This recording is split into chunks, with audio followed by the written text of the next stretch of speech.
హల్లెలూయా. ఆయనకి మహిమ ఘనత కలుగును గాక. ఆమేన్. ఈ టైంలో మీరందరూ కూడా వాక్యం వింటారని నేనైతే అనుకోనలేదు. ఎందుకంటే చాలా ఎక్కువ టైం అయిపోయింది. మిడిల్ నైట్ ఇది, మధ్యరాత్రి ఉంది కాబట్టి ఈ టైంలో మీరు వాక్యం వింటారని నేను అనుకోనట్లేదు. కానీ దేవుని చిత్తాన్ని బట్టి మరలా వాక్యని వినగలిగిన ఆసక్తి మీకందరికీ దేవుడు ఇచ్చాడని నమ్ముతున్నాను. ఆమేన్. హల్లెలూయా. నిర్గమకాండము 15వ అధ్యాయం 23వ వచనం.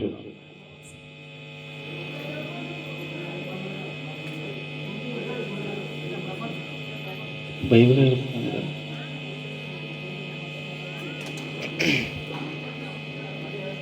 బైబిల్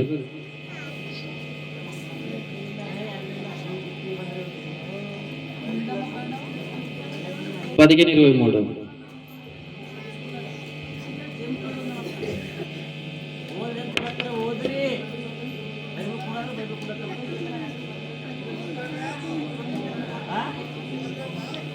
మారా నీరు చేదైనవి కనుక వారు ఆ నీరు త్రాగలేకపోయింది, అందువలన దానికి మారా అను పేరు కలిగింది. ఆమేన్. హల్లెలూయా. అందరూ కూడా ఒక్క క్షణం కళ్ళు మూసుకొని, పరిశుద్ధాత్మ తండ్రి నామానికి మహిమ కలుగును గాక. ఉన్నతమైన వాడ నీతిమంతుడ పరాక్రమశాలమైన పరిశుద్ధమైన తండ్రి నామానికి మహిమ ఘనత ఇప్పుడు కలుగును గాక. సర్వశక్తిమంతుడ మీరే మాతో మాట్లాడండి అయ్యా. నీ నామానికి స్తుతి. పరిశుద్ధాత్మ దేవా, 2025వ సంవత్సరం ముగించుకొని 2026వ సంవత్సరంలో అడుగు పెట్టి నిలబడి ఉన్నందుకు నీకు మహిమ కలుగును గాక అయ్యా. మీరే మాతో మాట్లాడండి అయ్యా. ఇక్కడ కూర్చుని ప్రతి ఒక్కరితో మాట్లాడండి. నీ చిత్త ఉద్దేశ ప్రణాళిక ప్రతి ఒక్కరి పట్ల నెరవేర్చుమని ప్రార్థిస్తున్నానయ్యా. ఈరోజు మీరే కార్యం చేసి మహిమ పొందుకోమని ప్రార్థిస్తున్నాను. ఆమేన్.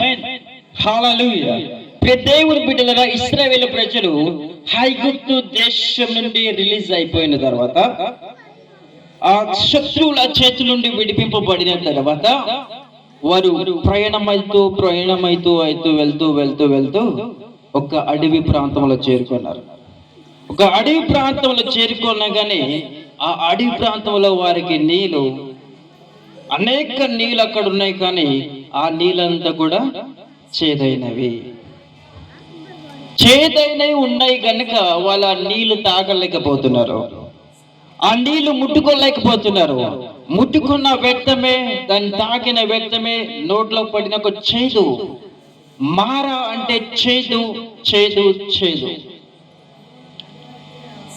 వాళ్ళ నీళ్లు తాగలేకపోతున్నారు. వాళ్ళందరికీ కూడా దాహం వేస్తున్నారు. వాళ్ళందరూ అంటున్నారు, మోసే మమ్మల్ని ఇక్కడ ఎందుకు తీసుకొచ్చినావయ్యా? మాకు దాహం వేస్తున్నది, దాహంతో చచ్చిపోయేలాగా ఉన్నాం. పనికి రాని నీళ్ళు ఉన్నాయి, ఇక్కడ తాగలేకపోతున్నాం, మేము నిలబడలేకపోతున్నాం. చాలా మంది ఆయాసం వచ్చి పడిపోతున్నారు, కళ్ళు తిరిగి పడిపోతున్నారు. నీళ్ళు లేవు ఇక్కడ. నీళ్ళున్న కూడా పనికి రాని నీళ్ళు. హల్లెలూయా. ఆ టైంలో అందరూ భయంకరంగా కోపంతో ఉన్నారు. కొందరు భయంకరమైన స్థితిలో అక్కడ వారందరూ నిలబడారు. చేదన్న అనుభవము, ఒక చేదు వారి జీవితంలో. ఏం చేయాలో అర్థం అవట్లేదు. అక్కడ నీళ్ళు దొరకట్లేదు, బతికే స్థితి అక్కడ కనబడతలేదు. లైఫ్ ఫినిష్ అయిపోయే సమయం అది. హల్లెలూయా. అప్పుడు మోసే అంటున్నాడు, భయపడకు. హల్లెలూయా. భయపడకు. చేదైన అనుభవంలో ఉన్నవా? భయపడకు బిడ్డ. నీకొక ఈ పనికి రాని నీలే, ఈ నీళ్ళను బట్టి మనము తండ్రి దేవునికి ప్రార్థన చేద్దాం అని మోసే మొక్కల మీద కూర్చొని ప్రార్థన చేస్తున్నాడు. దేవా, ఈ నీటిని బట్టి ప్రార్థిస్తున్నానయ్యా, ఈ ప్రజలకు నీళ్లు కావాలి అని ప్రార్థన చేసినప్పుడు మోసేతో దేవుడు అంటున్నాడు, మోసే ఇక్కడ రా. చెప్పండి ప్రభువా, అక్కడ ఒక చెట్టు కనబడుతుందా? ఆ చెట్టు దగ్గరికి వెళ్ళి వాటి యొక్క కొమ్మ తీసుకుని వెళ్ళి ఆ కొన్ని చెక్కలు తీసుకుని వెళ్ళి ఆ నీటిలో వేయి, ఆ గుంటలో ఉన్న నీటిలో వేయి, ఆ పారుతున్న నీటిలో వేయి, ఆ చేదైన నీటిలో వేయి. వేసినప్పుడు ఆ నీళ్ళ మార ఉన్నవి దేవుడు మధురముగా మార్చేశాడు. గట్టిగా చెప్పలు కొడదామా? హల్లెలూయా. దేవుని బిడ్డ నయోమి అనే ఒక స్త్రీ, ఆమె కూడా ఏమంటుందో తెలుసా? అందరు కూడా నయోమి నయోమి అని ఆమెకు మాట్లాడుతున్నప్పుడు ఆమె అంటున్నది, నాకు నయోమి అని పిలవకండి ప్లీజ్. ఎందుకంటే నయోమి అనే పదానికి సంతోషము, శాంతి అని అర్థము. నయోమి జీవితంలో సంతోషం లేదు, సమాధానము లేదు. అందరినీ కోల్పోయింది. కొడుకులు చనిపోయినారు, అందరినీ కోల్పోయి, కోడల్ని కోల్పోయి ఒకే ఒక కోడలతో నిలబడి ఉంది. చేదైన అనుభవము, భయంకరమైన దుఃఖము, కన్నీళ్ళతో మునిగిపోయిన జీవితము, చనిపోవాలనుకుంటున్న నయోమి. ప్రజలందరూ నయోమి నయం అంటే ప్లీజ్ నాకు అలా పిలవకండి. నా జీవితంలో సంతోషం లేదు, నా జీవితంలో సమాధానము లేదు, నాకు అలాగూ పిలవవద్దు. ఎందుకంటే నాకు నయోమని పిలవకండి, నాకు మారా అని పిలవండి. నా జీవితం మొత్తం చేదు అనుభవమే. ప్రియ దేవుని బిడ్డలారా, 2025వ సంవత్సరము చేదైన అనుభవంలో ఉన్నవా? సంవత్సరం మొత్తం దుఃఖంతో నిండుకోపోయిన స్థితిలో ఉన్నవా? నీ స్థితిగతులు మారిపోలేని స్థితిలో ఉన్నవా? సంతోషము నీకు రాలేదా? సమాధానము నీకు రాలేదా? ఎక్కడ చూసినా చేదు అనుభవంతో ఉన్నావు బిడ్డ. ఏం చేసిన లైఫ్ లో సక్సెస్ కాలేని స్థితిలో ఉన్నావా? భయంకరమైన రోగముల పైన రోగము, సమస్యల పైన సమస్య, ఇబ్బందుల పైన ఇబ్బందులు ఎదుర్కొంటున్నావా నువ్వు? 2025వ సంవత్సరంలో దేవుడు అంటున్నాడు, ఆ నీటిని మారా అనబడిన జలమును మధురముగా మార్చిన దేవుడే ఈరోజు నీ జీవితం కూడా 2026వ సంవత్సరంలో మధురముగా మార్చబోతున్నాడు. గట్టిగా హల్లెలూయా. దేవుని బిడ్డలారా, నీ దేవుడు నువ్వు ఏడుస్తున్నప్పుడు నవ్వే దేవుడు కాదు బేట. నువ్వు దుఃఖంలో మునిగిపోయి ఒక ఇంటిలో కూర్చుని పోయి ఏడుస్తున్నప్పుడు దేవుడు నిన్ను చూసి సంతోషించేవాడు కాదు. దేవునికి నువ్వు కావాలి. ప్రతిరోజు నీకు దేవుడు చూస్తున్నాడు. నువ్వు కూర్చున్న ప్లేస్, నిలబడిన స్థలము, వెళ్తున్న మార్గము, పని చేసిన స్థలము కూడా దేవుడు నిన్ను చూస్తున్నాడు. నువ్వు ఏడుగుట, నీ దుఃఖము, నీ హృదయంలో దుఃఖము మనుషులకు కనబడలేదేమో, కానీ నీ తండ్రిని దేవునికి కనబడుతుంది. ఈ లోకంలో మనుషులందరూ నువ్వు పడుతున్న కష్టాన్ని చూసి దుఃఖించరు, కానీ తండ్రి అయిన దేవుడు నిన్ను చూసి దుఃఖిస్తున్నాడు. నువ్వు చేస్తున్న పనులు బట్టి దుఃఖిస్తున్నాడు. నువ్వు ఆలోచిస్తున్న ఆలోచన బట్టి దుఃఖిస్తున్నాడు. నీవు ఎదుర్కొంటున్న స్థితిగతులను బట్టి దుఃఖిస్తున్నాడు బిడ్డ. నేను నిన్ను విడిచిపెట్టినా, ఈ లోకములో అందరు నిన్ను విడిచిపెట్టినా నా యేసయ్య నిన్ను విడిచిపెట్టాడు. గట్టిగా హల్లెలూయా అనుకుంటాం మనము.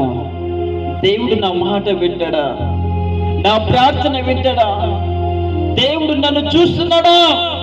నా స్థితిగతులను నా దేవుడు మార్చగలుగుతాడా? ఈ సంవత్సరం అందు నేను మారగలుగుతానా? నాకున్న ఈ అలవాట్లు వెళ్ళిపోతాయా? నాకున్న ఈ ఆలోచన తొలగిపోతుందా? దేవుడు నాతో మాట్లాడతాడా అని అనుకుంటున్నావా? ఎస్, దేవుడు నీతోనే మాట్లాడతాడు. ఆమేన్.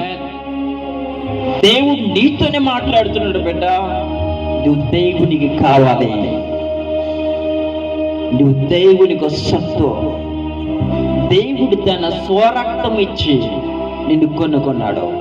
ఆమేన్, హల్లెలూయా.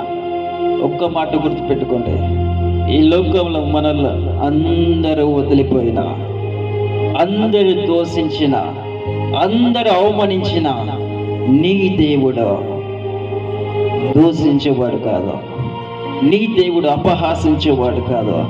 నీ దేవుడు నిన్ను ఎత్తుకొని ముద్దు పెట్టుకొని ఓదార్చేవాడు. హల్లెలూయా. దేవునికి మహిమ కలుగును గాక. ఒకటే, ఈ 2026వ సంవత్సరంలో అడుగు పెట్టనయ్యా, ఎలా ఉండాలంటే నేను ఈ రోజు నుండి ఒక భగ మండుతున్న అగ్ని జ్వాలగా ఉండాలి. ఆమేన్. సార్, 2025వ సంవత్సరంలో నా జీవితం ఏమైపోయిందో నాకు అవసరం లేదు సార్. 2026వ సంవత్సరంలో 26లో ఒక బలమైన అగ్ని జ్వాలగా నేను మండబోతున్నా సార్. గట్టిగా హల్లెలూయా. అది ఎవరు చెప్పలేదు తెలుసా? నీవే. నీ తండ్రి దేవునికి ముందు పెట్టుకోవడం కాదు, నీ తండ్రిని దేవునికి వెనక పెట్టుకోవడం కాదు, నీ తండ్రిని దేవునికి నీ లోపల పెట్టుకో. ఆమేన్. నీ హృదయాల పెట్టుకో. అని అంగీకరించి బలంగా నిలబడు. శత్రువు నిన్ను చూసి పారిపోతాడు. హల్లెలూయా. ఆ శత్రువు ఇన్ని రోజులు నీకు హింస పెట్టడానికి, ఆ శత్రువు ఇన్ని రోజులు బంధించడానికి, ఇబ్బంది పెట్టడానికి వాడు నేను చూస్తున్నాడు. కానీ ఈరోజు మేము ఒక బలమైన వ్యక్తిని తీసుకొచ్చినాం. ఆయన పేరే నజరేయుడైన యేసయ్య. ఆమేన్, హల్లెలూయా. ఏం పేరు? నజరేయుడైన యేసయ్య. మధ్యరాత్రిలో ఏం జరుగుతుందో తెలుసా? భూకంపం జరుగుతుంది.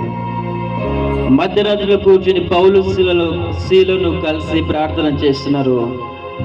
ఆ చెరసాలలో ఏం జరిగిందంటే ఒక బలమైన భూకంపం వచ్చేసింది. భయపడ్డారు అందరూ. ఏం జరిగింది ఇక్కడ అంటే పౌలు అంటున్నాడు, హలో బ్రదర్, భయపడుకో,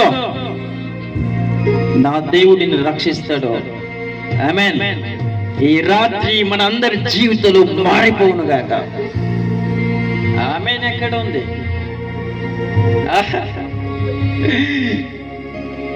ఈ రాత్రి మన అందరి జీవితాలు మారిపోవును గాక. మన స్థితిగతులు మారిపోవును గాక. ఆమేన్. మారిపోలా వద్దా? ఫస్ట్ మేము మారితే మా స్థితిలో మారుతాయి. మేము మారితేనే మా స్థితి మారుతుంది, లేదంటే మారాయి. ఏది మారదు, మనమే మార్చాలి. హల్లెలూయా. మనలను ఎవరో మార్చడానికి రారు, మనలను మనమే మార్చుకుని తండ్రి ఎదుట కూర్చోవాలి. అప్పుడు దేవుడు బలమైన కార్యం చేస్తాడు. హల్లెలూయా. దేవునికి మహిమ కలుగును గాక. దేవుడు మిమ్మల్ని అందరినీ కూడా ఆశీర్వదించి బలపరిచి నిలబెట్టును గాక. ఆమేన్. ఇక్కడికి నేను రావాలని అనుకోనలేదు, 100% అనుకోలేదు, 99% అనుకోనలేదు, 1% మాత్రమే రావాలనుకున్నా. ఈరోజు ఇక్కడికి రేపు వద్దాం అనుకున్నా. అంటే చాలా రాత్రి మొత్తం ప్రయాణం చేసి గొంతు మొత్తం గరగర అనడము చాలా ఇబ్బంది అయిపోయింది. ఇదివరకు కూడా పండుకొని ఉన్నా. నేను 8 గంటలకు వచ్చి పండుకొని ఉన్నా. మరలా వచ్చి లేపేసి తీసుకుంటున్నారు. హల్లెలూయా. ప్రియ దేవుని బిడ్డలారా, నేను ఎక్కడే ఉండని, ఏ స్థలములోనే ఉండని, మీ కొరకు నేను ప్రార్థన చేస్తాను. ఆమేన్. మా కోసం కూడా, మా కుటుంబం కోసం కూడా, మా సేవ కోసం కూడా మీరు ప్రార్థన చేయండి. మిమ్మును, మీ కుటుంబాన్ని, మీ ఊరందరినీ కూడా, మన ఊరందరినీ కూడా దేవుడు ఆశీర్వదించి నడిపించును గాక. ఆమేన్. నేను ఎక్కడుంటే అదే నా ఊరు, అదే నా ఇల్లు, అదే నా కుటుంబం. ఆమేన్. ఈ సమయం ఇచ్చినందుకు హుస్సేన్ నగర్ ప్రాంత ప్రజలకు అదేవిధంగా యవనస్తులందరికీ మా voice of Jesus Christ ministry తరపున మా హృదయపూర్వకంగా వందనలు తెలియజేస్తాను.